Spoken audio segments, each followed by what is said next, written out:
Acid-base disturbances are highly tested because there are a wide range of common and not so common disorders that present with an abnormal pH. The most important thing in approaching an acid-base problem on the USMLE Step 2 is to have a consistent method with which you approach each problem. That way, you're sure not to miss anything. The anion gap can be calculated by taking the sodium and subtracting both the chloride and the bicarb. A normal anion gap is anywhere in the neighborhood between 6 and 12. And the difference between the positive and the negative charges comes from the negative charges found on albumin, the most common protein in the blood. So what does it mean when the anion gap is elevated? Typically, it means there's an increased amount of acids in the blood, but can be caused by any increase in negatively charged particles. So now that we've discussed what constitutes the anion gap, what are some causes of a non-anion gap metabolic acidosis? There are two main causes. A renal tubular acidosis is one, and diarrhea is the other. So the question is, why is the gap normal in these metabolic acidoses? The answer is, both RTAs and diarrhea have elevated chloride. They're known as hyperchloremic metabolic acidoses. The anion gap increases when you have ingested substances such as ethylene glycol or methanol, or organic acids such as lactate that are anionic and drive the chloride levels down. Therefore, elevated chloride leads to a normal anion gap. Renal tubular acidoses are a common source of questions and a common source of confusion for students taking the USMLE Step 2. Let's move on to actually discuss the three types of renal tubular acidoses that you might be tested on your exam. We'll begin with type 1. Type 1 RTA is the distal type. The pathology is found in the distal convoluted tubule of the nephron. The problem is that there is an inability to generate enough bicarbonate, and with inadequate bicarb, acids cannot be excreted normally. Because of this, the pH of the urine is high. That leads to a low pH in the blood. The causes of type 1 renal tubular acidosis are anything that might damage the distal tubule. The most common etiologies you may see on Step 2 are amphotericin, lupus, or Sjogren's syndrome. If you're presented with a patient with a distal RTA, the main symptom to look out for is the formation of calcium oxalate kidney stones. Why are patients with the distal RTA predisposed to forming these? It's a pH thing. The alkaline nature of the urine makes it more likely for the calcium oxalate stones to form. Another thing to remember about a distal RTA is it can cause actual calcification of the kidney parenchyma. That's a condition known as nephrocalcinosis. Bottom line, with type 1 distal renal tubular acidosis, the problem is with acid secretion. So if acid is not able to be secreted into the tubule, the urine is going to be basic. So if you're presented with a clinical vignette and you suspect that the patient might have a type 1 renal tubular acidosis, how do you make the diagnosis? The best initial test is something that's easy, non-invasive, and just involves measuring the pH of the urine. If the urine pH is high, or greater than 5.5, you're more likely to think that it might be a distal type 1 RTA. So then, how do we confirm that diagnosis? The most accurate test of a type 1 RTA is a little bit more involved. It requires the infusion of ammonium chloride, which is a weak acid, directly into the bloodstream. A normal person will be able to take that acid and excrete it through the tubules into the urine, thereby decreasing the urine pH. If the person does have a distal RTA, their tubules are abnormal and they're not going to be able to excrete the excess acid. Therefore, even in the face of an IV infusion of ammonium chloride, the urine pH is going to remain high. So, once you've made the diagnosis of a type 1 distal RTA, what do you do to treat it? The mainstay of treatment of a type 1 RTA is to replace bicarb.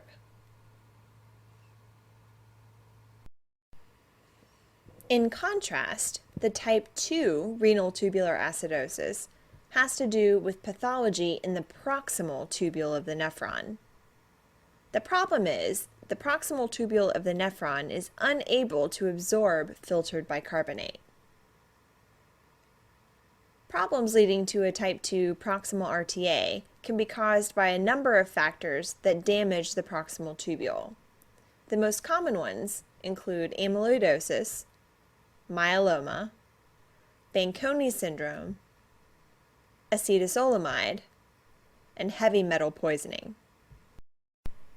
In diagnosing a type 2 proximal renal tubular acidosis, again, it's important to first measure the pH of the urine. In contrast to type 1, patients with type 2 RTAs have a low urine pH. This is because the distal tubules are able to absorb bicarbonate normally. Therefore, if you give bicarbonate, at first the urine pH is going to be low, but then, as the distal tubules absorb more of the bicarb that's given, the pH will raise. Osteomalacia can occur as the chronic metabolic acidosis leaches calcium out of the bones and they become soft. So once you've diagnosed a type 2 renal tubular acidosis, what do you do to treat it? The biggest difference between the treatment of type 1 and type 2 renal tubular acidosis is that type 2 RTAs require massive doses of bicarbonate. This is because bicarbonate is mainly absorbed by the proximal tubule, and in type 2, the proximal tubule is abnormal and doesn't absorb bicarbonate in a normal fashion. Thiazide diuretics can also be useful in treatment, mainly because they cause volume depletion, which leads to a reflex increase in bicarb reabsorption.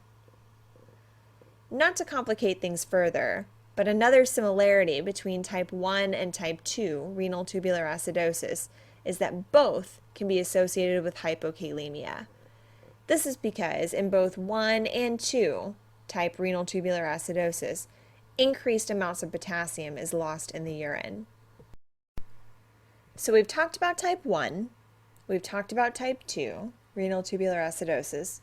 Next, we'll talk about type 4, which is also known as hyporeninemic hypoaldosteronism.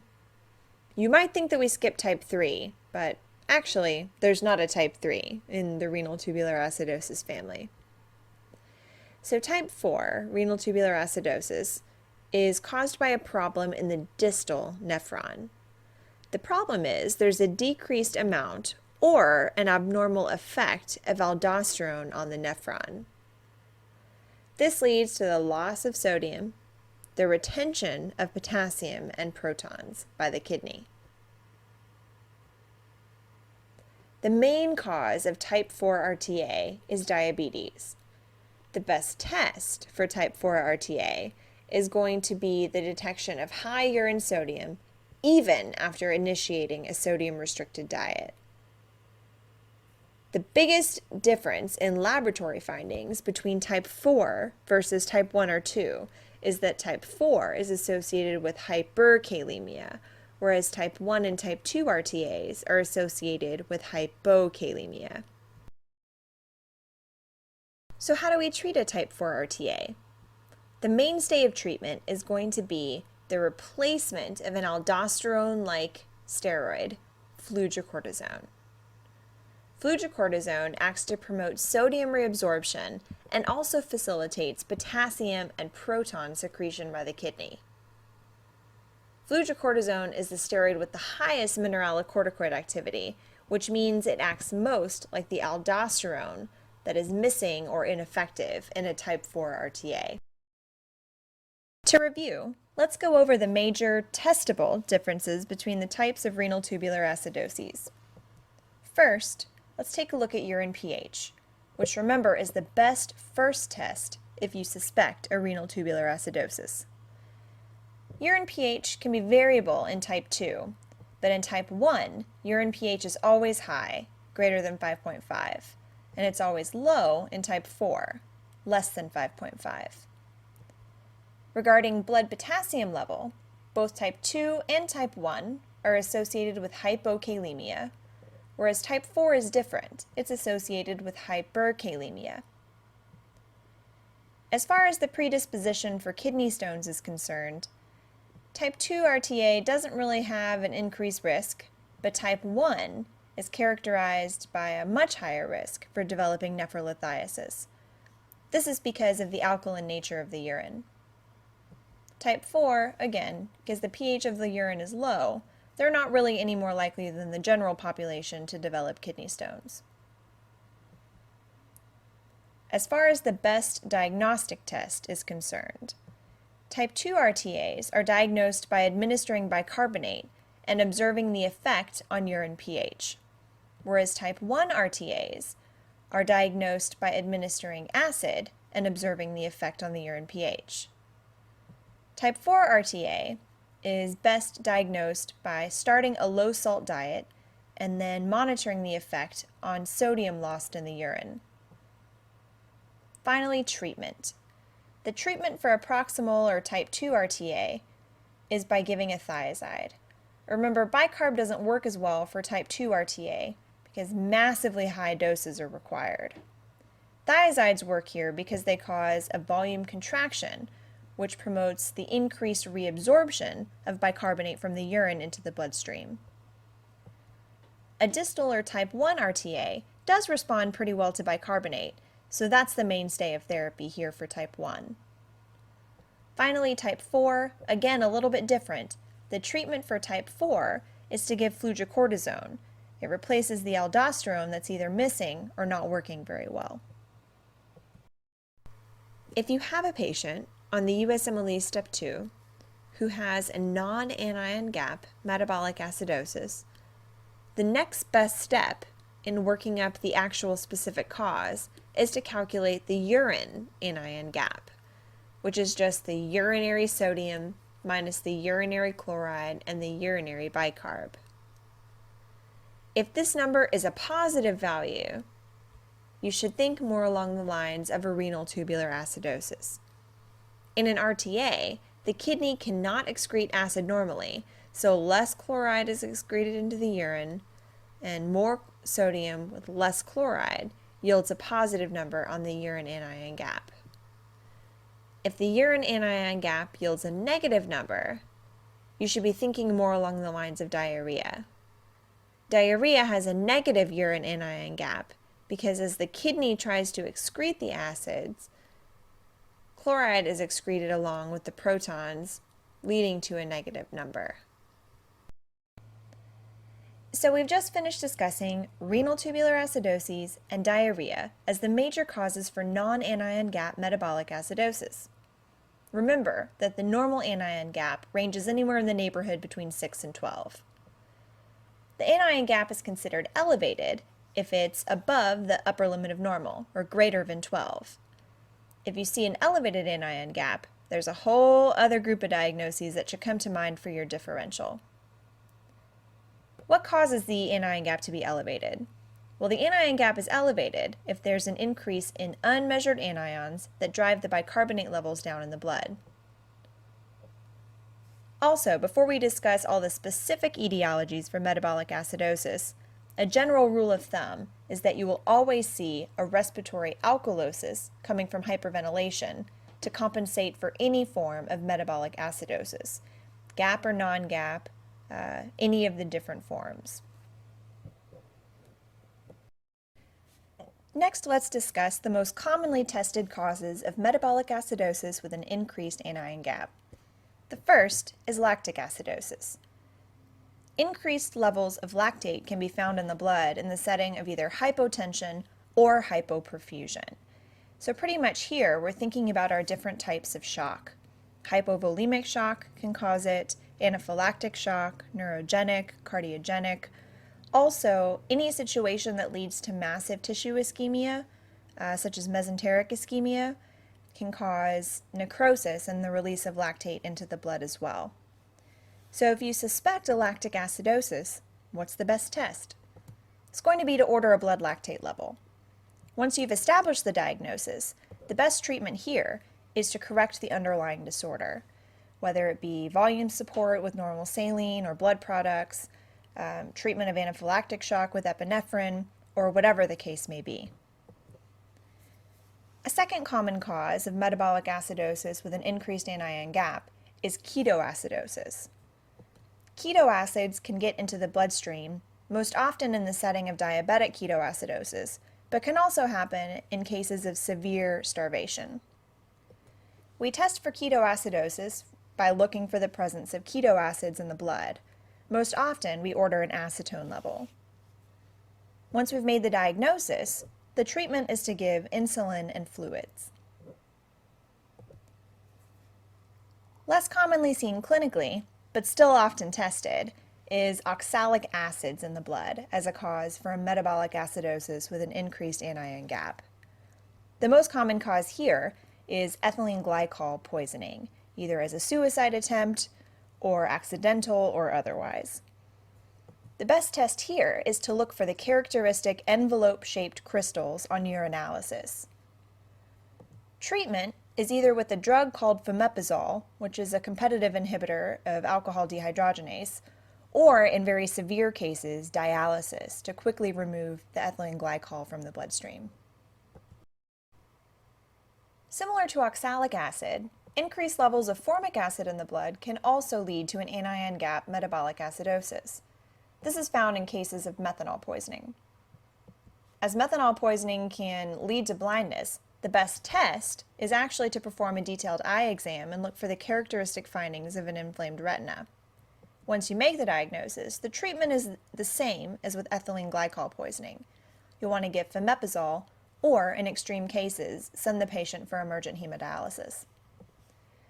Uremia is another commonly encountered cause of anion gap metabolic acidosis. The cause here is renal failure, either acute from a glomerular nephritis or something that's more chronic in nature, like a dialysis-dependent patient who missed a couple sessions, or in someone with progressive chronic kidney disease that's finally tipped over the edge. The best test here is to look for our markers of renal function, including BUN and creatinine, and the only treatment for an acidosis related to uremia is to send the patient for urgent hemodialysis. Finally, salicylate poisoning can also cause an anion gap metabolic acidosis, and we see this in cases of aspirin overdose. We can order an aspirin level to confirm our suspicions, and the treatment, as aspirin is an acid, is to alkalinize the urine with something like acetazolamide to help facilitate renal excretion. If you're presented with a patient in whom you suspect any acid-base disturbance, the best initial test is always an arterial blood gas. Not only is it the best way to measure the pH accurately, it also gives you values for PCO2 and bicarbonate, which are necessary for determining whether the acid-base disturbance is either respiratory or metabolic in origin. If we're talking specifically about a metabolic acidosis, there are 3 findings you will always see on the ABG. The first is a decreased pH. A pH less than 7.4 indicates acidemia, which just means increased acids in the blood. If the acidosis is metabolic in origin, you will always see decreased PCO2 as a respiratory compensation. Finally, decreased bicarbonate is the proof you need to prove that the acidemia is due to a metabolic problem. Even though the ABG is a great test, remember its limitations. You can't determine the etiology of a metabolic acidosis from the ABG alone. You have to do the other tests that we talked about in the previous slides in order to help elucidate what might be causing the metabolic acidosis. Now, before we move on to metabolic alkalosis, the one thing to remember about a metabolic acidosis is that there is always a compensation.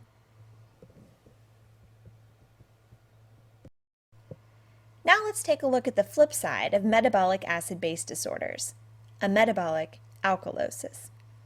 In addition to alkalemia, which is defined as a pH greater than 7.4, what are some other laboratory findings you can see in metabolic alkalosis? The main one to remember is that you will see an elevated serum bicarbonate level.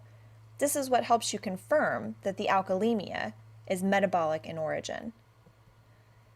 Like we said on the last slide, all metabolic problems are going to have a respiratory compensation. In the case of metabolic alkalosis, the compensatory response is going to be to decrease the respiratory rate.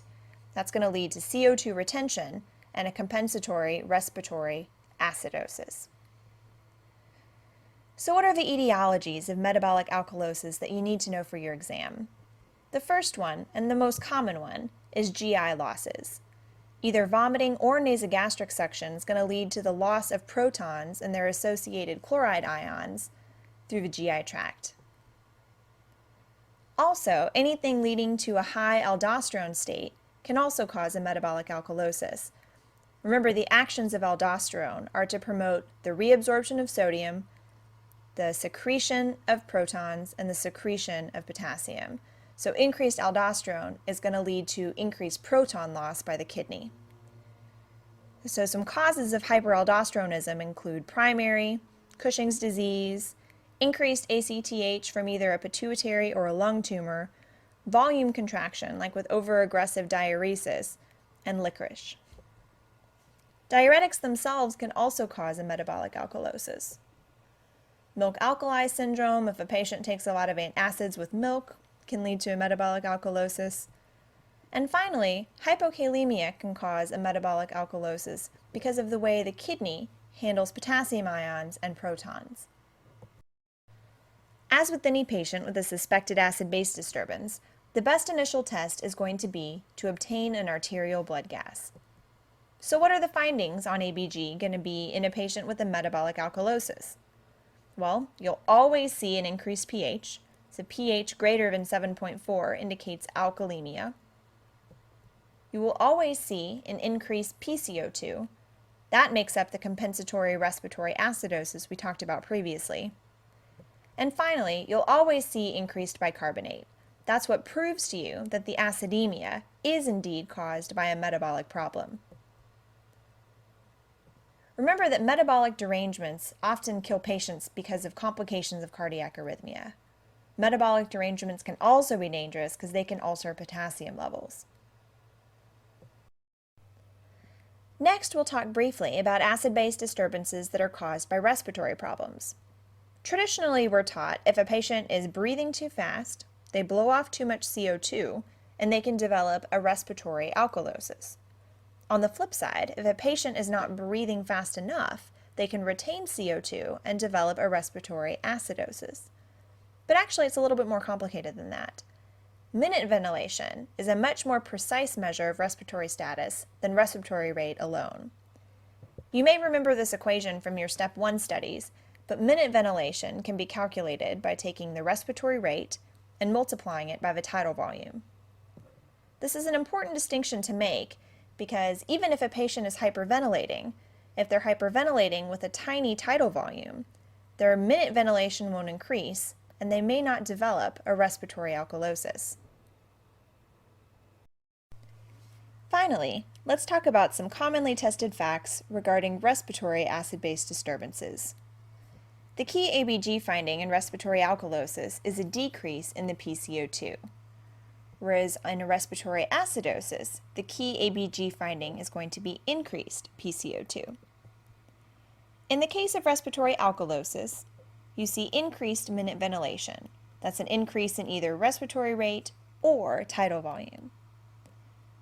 Conversely, in respiratory acidosis, the increased PCO2 is caused by a decrease in minute ventilation. Now you can see a metabolic acidosis as a compensation for a respiratory alkalosis, but as a general rule, metabolic compensations take a lot longer to develop. So if the respiratory alkalosis is acute in nature, the kidneys won't necessarily have time to compensate. For respiratory acidosis, you can see a metabolic alkalosis as the compensation. And we'll often see this in our patients with really bad COPD, who are chronic CO2 retainers. If the CO2 retention happens over time, maybe over months or years, the kidney has plenty of time to retain more bicarbonate as a compensation for that respiratory acidosis. Finally, some etiologies that you should know for respiratory alkalosis include anemia, anxiety, pain, and fever. All of these can lead to tachypnea, which can lead to blowing off more CO2 and developing a respiratory alkalosis. Interstitial lung disease and pulmonary emboli are two additional causes of respiratory alkalosis.